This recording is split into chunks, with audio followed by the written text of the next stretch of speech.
There's a game in early access that I'd like to tell you about. It's called Second Extinction by developer Systemic Reaction.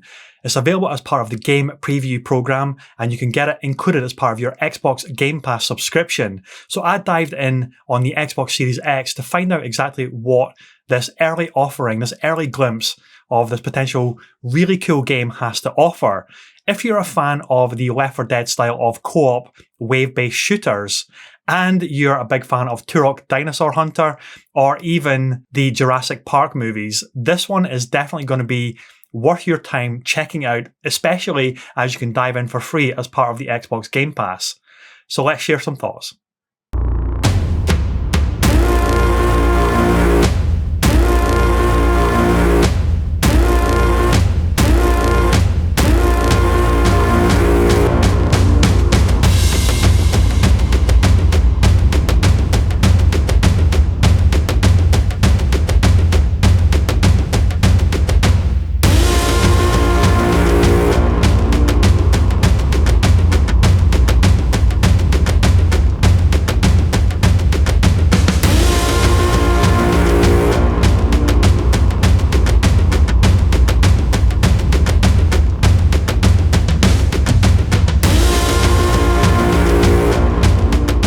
So when you boot the game up, you will have the choice of 5 heroes that you get to choose from. There's only one map because this is obviously early access, but the map is vast. And what is a little bit disappointing straight from the off is that this game is only 3-player co-op, but you get a choice of 5 heroes to take control of and play in the game. Now, there are 2 tank class characters, there are 2 assault class characters, and there is 1 sniper class characters.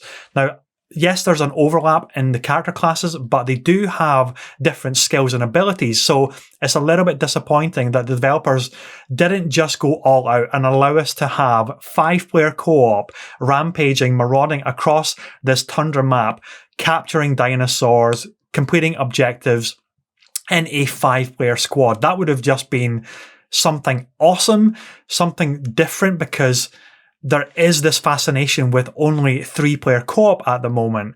We're seeing it in Outriders. Of course, Destiny only has 3-player co-op as well. And it's a little bit disappointing that developers just don't expand the player base just a little bit for the size of the squads to allow for 5-player co-op, especially when there's a choice of 5 characters available. Get everybody in the game, bouncing off the different classes, really creating a harmony of play styles between the different skills and seeing how they all work together.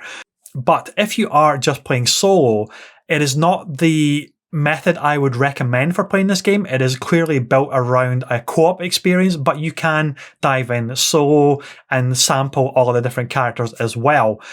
Now, one thing that does give me pause about recommending this as a solo experience is the objectives which appear on the fly, which I'll talk a little bit about later because I do really like that.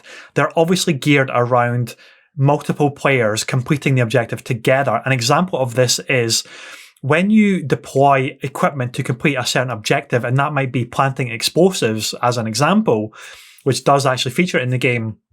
When you pick up the explosive equipment, you can only pick up 1 suitcase of C4 explosives, and then you apply those explosives, but you can only apply 2, and then you have to go back to the drop point where the equipment dropped in and pick up the next 2, and then go and assign them to the object that you have to explode or destroy. And that's just a little bit of an inconvenience for solo players, because why can't you just pick up all of the ammunition, pick up all of the equipment, and then deploy it to your objective?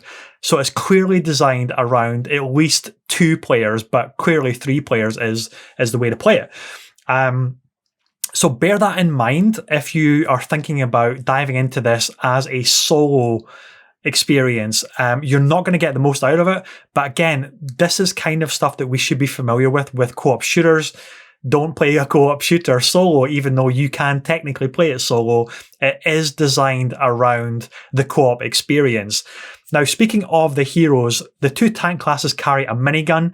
The 2 assault classes carry assault rifles, and the sniper obviously carries a sniper rifle. Now, some of the abilities that these characters have are really cool as well. One of the assault characters has this big lunge move, which is like a super dash. So if you are getting swarmed by raptors or dinosaurs or triceratops or even a T-Rex going in for the big ground pound smash move, then you are going to need to rely on that super dash move and your faster movement. Now, the minigun tank class, they have a move which is almost like a juggernaut charge. I don't know how useful that's going to be against a Triceratops or a T-Rex, but certainly against these more Velociraptor, smaller dinosaurs, it's going to be pretty useful to just punch through a wave of these dinosaurs coming at you. And the sniper class, I haven't had a chance to really dive into that character yet, but each class has a unique skill and a unique like super move as well, which is really quite interesting. For the tank class, it's like a massive adrenaline boost surge. And another class has the ability to call in an orbital strike. Now, the way this game controls is something I was quite impressed with as well. The shooting feels really good. The audio feels really punchy and meaty as well. So when you're firing your assault rifle, it has a really good bassy sound to it.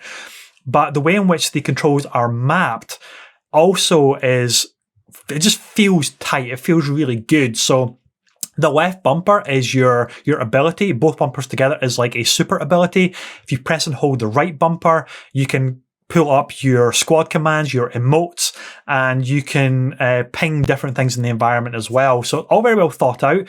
I think down on the D-pad was the ability to stick yourself with a needle to get your health kit, your health back up to full strength. And up on the D-pad is where you start calling in dynamic equipment. Now, the dynamic equipment is really interesting because you're picking up objectives on the fly and they could be different things. So rather than starting the mission with having to have a loadout of certain equipment, you just press up on the D-pad at certain points when an objective pops up and it will summon in like an orbital drop the equipment that you need at any given time. And I really like this mechanic. It allows you to very quickly just deploy stuff and you don't have to worry about inventory management, selecting the right item to use at a certain point, especially when it gets incredibly frantic and you're getting swarmed by dinosaurs, because it is very, very fast, especially on the Series X. I didn't notice any real frame rate drops or anything, but this is an early access game, so bear in mind that there are lots of bugs. It is very rough. The graphics are okay. They're fine. They're functional, but it is an early access game. So go in eyes open, expecting an early access in development title. Now, speaking of some of the equipment, I know we're bouncing around a little bit, but it's just the way my thoughts are coming to me. There is one of the objectives which appeared on the fly, which really made me think of Avengers Age of Ultron. You know the scene when Tony Stark deploys Veronica and it is this metal box in order to trap the Hulk. So there's one of the mini objectives that is essentially that. So you press up on the D-pad, you deploy these rods with infrared beams shooting up into the sky.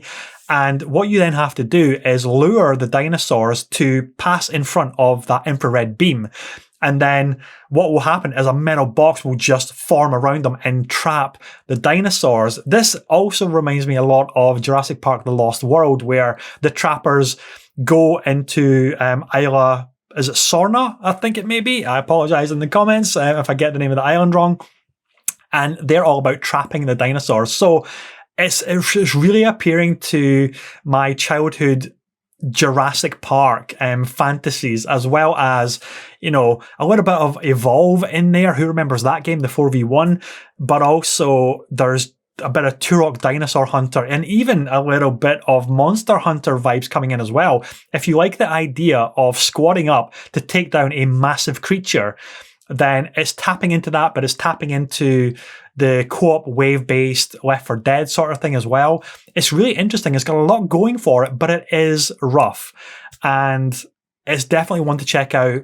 I would recommend as a co-op experience only, but you can jump in single player and play through some free roaming modes. There is a campaign mode as well, where you have mission objectives. And it's interesting. It's off to a solid start. It just dropped on the Xbox Game Preview program just yesterday, or a couple of days ago. I think it was the 28th of April. and I think it's worth checking out, especially if you've got Game Pass. It's a no-brainer. It doesn't cost you anything. Just download it, jump in. Let me know what you think in the comments of not just this game, but also the game preview program in order to try out these games in their unfinished rough state, being able to give the developer some feedback, and I'm really interested to hear your thoughts on Second Extinction, of course, as well. So that's it for me, guys. Take care until the next one. Later.